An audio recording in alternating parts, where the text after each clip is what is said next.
در ناحیه واسع بیرون از حدود شهرک آن در این میدان در مساحت 30 گکتار انشاءات کلان آب و تشناب کانالیزاسیا ساختمانش ماه اوگوست آغاز یافت.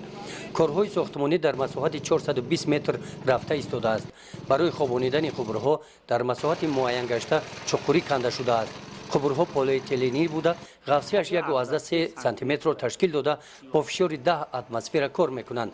پیوست کردن خبرها با استفاده از تکنیک وقت زیاد را نمیگیرد. این کار با جلب متخصصان تیز انجام داده می شود. با دستگیری حکومت جمهوری تاجیکستان و کارفرما وزارت خواجگی منزل و کمونالی عین حال کارها آغاز یافتند. این آغاز کار خدا خواهد در آینده این درازی 5 کیلومتر این قبرها میره قسمی طرف راستی چی حاضر به نقشه گرفته شده است و در سالهای آینده نصیب کنیم این را ما دوام داده تا آخر بردن میرسونیم.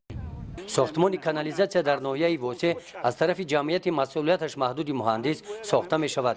در ساختمان این انشاءات غیر از متخصصان 20 نفر ساکنان شهرک به کار جلب کرده شدند. از روی گفت متخصصان بعد به انجام رسیدن ساختمان کانالیزاسیا در شهرک واسع برای ساختمان بناهای بلند آشیانه شرایط مهیا گشته صاحبکاران می توانند به ساختمان بناهای بلند آشیانه شروع نمایند. گزارش خواجه نظریف خدای نظر ظهوروف از ناحیه واسع برای برنامه اطلاعاتی نوید.